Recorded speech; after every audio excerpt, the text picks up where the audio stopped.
Classic novels adapted for MI Radio. Hear them every day with Jessica Dada. Bookshelf. Hello and welcome to Bookshelf with me, Jessica Dada. A Sacrifice Hit by O. Henry is another typical O. Henry story with a twist ending. Amusing as always, we will be reading A Sacrifice Hit by O. Henry.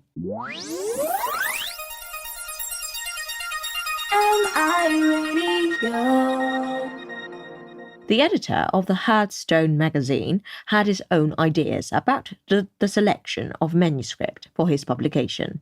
His theory is no secret. In fact, he will expound it to you willingly, sitting at his mahogany desk, smiling benignantly and tapping his knee gently with his gold-rimmed eyeglasses. The Hearthstone, he will say, does not employ a staff of readers. We obtain opinions of the manuscripts submitted to us directly from types of the various classes of our readers. That is the editor's theory, and this is the way he carries it out.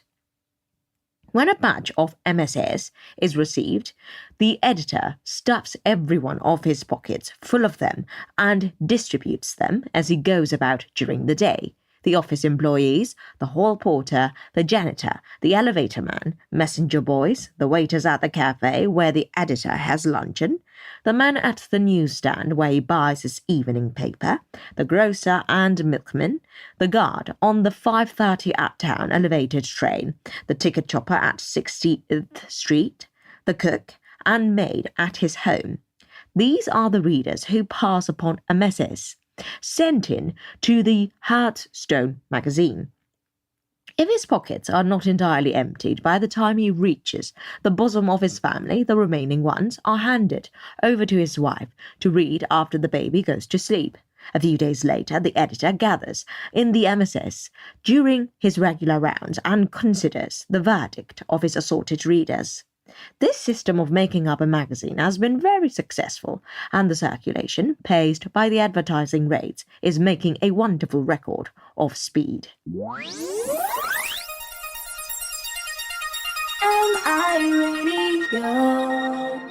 The Hearthstone Company also publishes books, and its imprint is to be found on several successful works, all recommended, says the editor, by the Hearthstone's army of volunteer readers.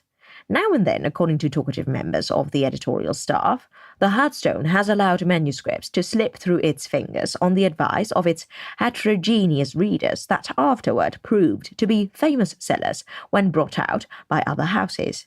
For instance, the gossips say, the rise and fall of Silas Latham was unfavourably passed upon by the elevator man. The office boy unanimously rejected the boss. In the bishop's carriage was contemptuously looked upon by the streetcar conductor. The Deliverance was turned down by a clerk in the subscription department whose wife's mother had just begun a 2-month visit at his home. The Queen Square came back from the janitor with a comment, "So is the book." But nevertheless, the Hearthstone adheres to its theory and system, and it will never lack volunteer readers for each one of the widely scattered staff, from the young lady stenographer in the editorial office to the man who shovels in coal, whose adverse decision lost to the Hearthstone Company the manuscript of The Underworld. Has expectations of becoming editor of the magazine some day. This method of the Hearthstone was well known to Allen Slayton when he wrote his novelette entitled Love Is All. Slayton had hung about the editorial offices of all the magazines so persistently that he was acquainted with the inner workings of every one in Gotham. He knew not only that the editor of the Hearthstone handed in a message around among different types of people for reading, but that the stories of sentimental love interest went to Miss Puffkin, the editor's stenographer. Another of the editor's peculiar customs was to conceal invariably the name of the writer from his readers of MSS, so that a glittering name might not influence the sincerity of their reports.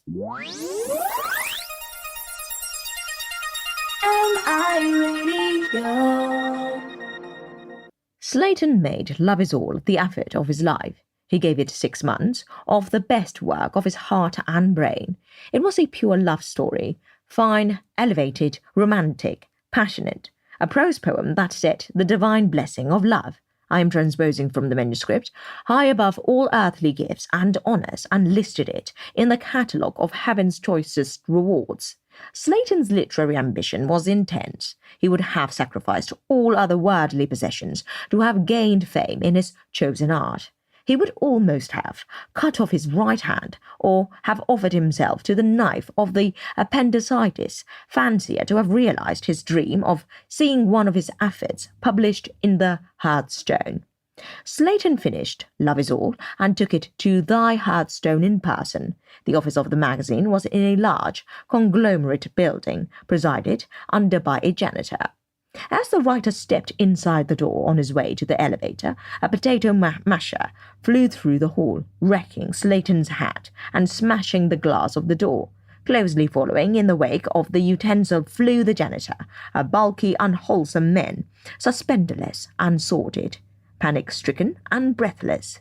A frowsy, tall woman with flying hair followed the missile. The janitor's foot slipped on the tiled floor. He fell in a heap with an exclamation of despair. The woman pounced upon him and seized his hair. The man bellowed lustily. Her vengeance reeked. The virago rose and stalked triumphant as Minerva, back to some cryptic domestic retreat at the rear. The janitor got to his feet, blown and humiliated. "This is married life," he said to Slayton, with a certain bruised humour. "That's the girl I used to lay awake of nights thinking about. Sorry about your hat, mister. Say don't snitch to the tenants about this, will ya? I don't want to lose me job." Slayton took the elevator at the end of the hall and went up to the offices of the Hearthstone. He left the MS of Love Is All with the editor, who agreed to give him an answer as to its availability at the end of a week.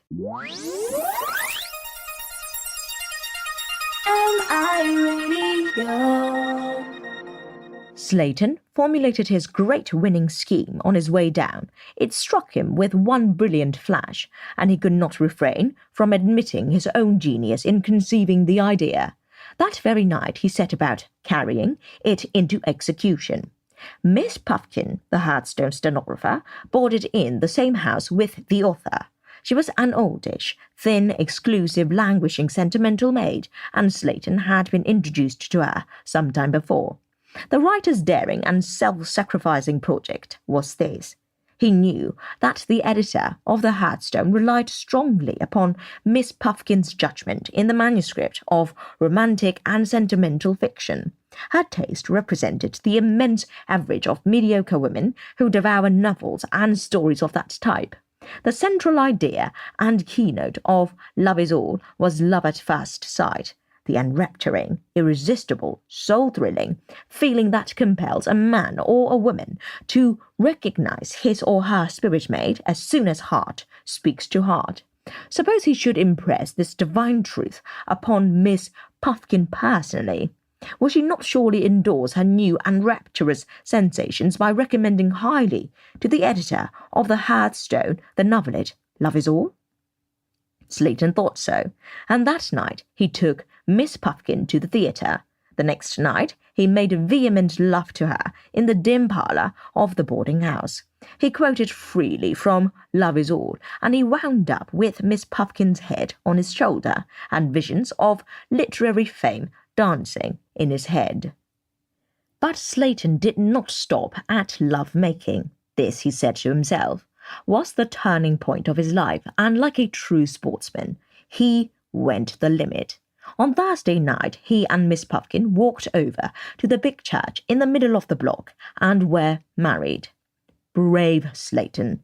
Chateaubriand died in a garret. Byron courted a widow. Keats starved to death. Poe mixed his drinks. De Quincey hit the pipe. Ade lived in Chicago. James kept on doing it. Dickens wore white socks. De Maupassant wore a straitjacket. Tom Watson became a populist. Jeremiah wept. All these authors did these things for the sake of literature, but thou didst capped them all. Thou marriest a wife for to carve for thyself a niche in the temple of fame. On Friday morning, Mrs. Slayton said she would go over to the Hearthstone office, hand in one or two manuscripts that the editor had given to her to read, and resign her position as stenographer. Was there anything that you particularly fancied in the stories you are going to turn in? Asked Slayton with a thumping heart. There was one, a novelette, that I liked so much, said his wife. I haven't read anything in years that I thought was half as nice and true to life. That afternoon, Slayton hurried down to the Hearthstone office. He felt that his reward was close at hand. With a novelette in the Hearthstone, literary reputation would soon be his. This is MI Radio, your number one international radio station. All right, let's now find out if Slayton's novelette has made it into the magazine. The office boy met him at the railing in the outer office. It was not for unsuccessful authors to hold personal colloquy with the editor except at rare intervals. Slayton, hugging himself internally, was nursing in his heart the exquisite hope of being able to crush the office boy with his forthcoming success. He inquired concerning his novelette. The office boy went into the sacred precincts and brought forth a large envelope, thick with more than the bulk of 1,000 eggs. The boss told me to tell you he's sorry, said the boy, but your manuscript ain't available for the magazine. Slayton stood, dazed. Can you tell me, he stammered, whether or no Miss Miss Ruffkin handed in a novelette this morning that she had been asked to read? Sure she did, answered the office boy wisely. I heard the old man say that Miss Puffkin said it was a daisy. The name of it was Married for the Mazuma, or A Working Girl's Triumph. Say you, said the office boy confidentially. Your name's Slayton, ain't it? I guess I mixed cases on you without meaning to do it. The boss gave me some manuscripts to hand around the other day, and I got the ones for Miss Puffkin and the janitor mixed. I guess it's all right, though. And then Slayton looked closer and saw on the cover of his manuscript, under the title, Love is All, the janitor's comment, scribbled with a piece of charcoal. The You Say, and of A Sacrifice Hit by O. Henry. Bye for now.